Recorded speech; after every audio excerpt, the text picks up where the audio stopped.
Lesson number 4 क्या पढ़ेंगे बेटा? आत्मगत काव्य खंड पढ़ेंगे, ठीक है बेटा।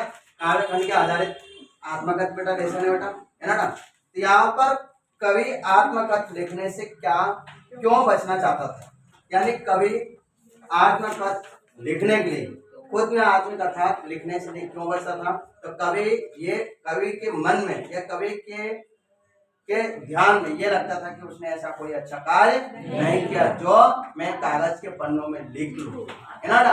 और उन्होंने ऐसा जीवन में ऐसा कोई अच्छा कार्य नहीं किया था जो अपने कागज के पन्नों में लिख ले और अच्छा दर्शा ले। तो यहाँ पर लिखा, कवि जयशंकर प्रसाद के मित्रों ने उनसे आत्मकथा लिखने को कहा परंतु उन्होंने राजी नहीं हुए। यानी जयशंकर प्रसाद को उनके मित्रों ने कहा कि आप आत्मकथा लिखो, पर उन्होंने जयशंकर प्रसाद जी ने कहा कि मैं आत्मकथा नहीं लिखूंगा क्योंकि मेरे जीवन में ऐसा कोई अच्छा कार्य नहीं किया था जिसे मैं आत्मकथा के जरिए मैं लिखूं और प्रस्तुत करूं, और अपने दुखों को याद करना नहीं चाहते थे। फिर आत्मकथा सुनाने के संदर्भ में अभी समय भी नहीं है, कभी ऐसा क्यों कहना चाहता था। यानी आत्मकथा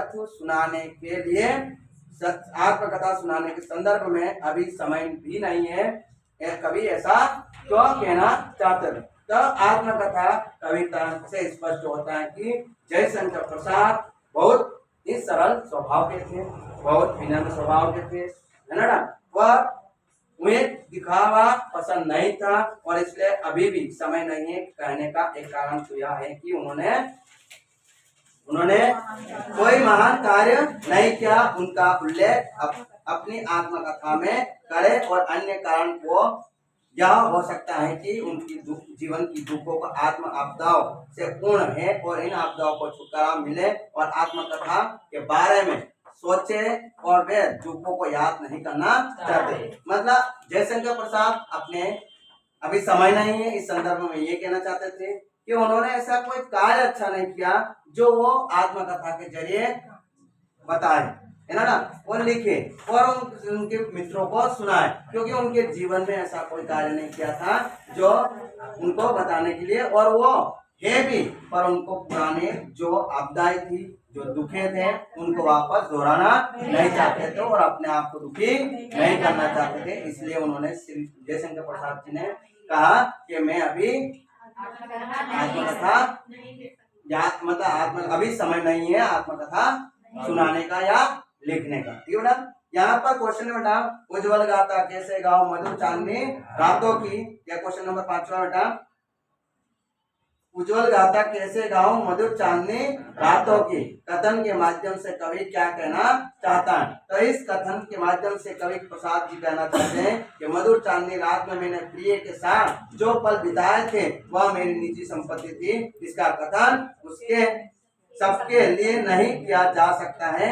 आत्मकथा में यह सभी बात नहीं की जा सकती है। वे स्मृतियां मेरी प्रेरक और मुझे प्रेरणा मिलती है। जब उन्होंने उज्जवल गाथा कैसे गाओ मधुर चांदनी रातों, वो कह रहे हैं कि मैंने मधुर चांदनी रातों में जो सपने देखे थे वो सबके सामने उजागर करने की नहीं है, वो मैं किसी सामने शेयर नहीं कर सकता हूँ। वो मेरी प्रेरक है और वो मेरी संपत्ति है, मैं इसको सबके सामने प्रस्तुत नहीं करना चाहता हूँ। इसीलिए कवि जयशंकर प्रसाद कहते हैं कि मधुर चांदनी रातों की उज्जवल गाथा कैसे गाओ मधुर चांदनी रातों की, फिर स्मृति को पाथे बनाने से कवि का क्या आशय, क्या आ सकते हैं क्वेश्चन दोनों, उज्जवल गाथा और स्मृति, यानी स्मृति को पाथे बनाने से कवि का क्या आशय।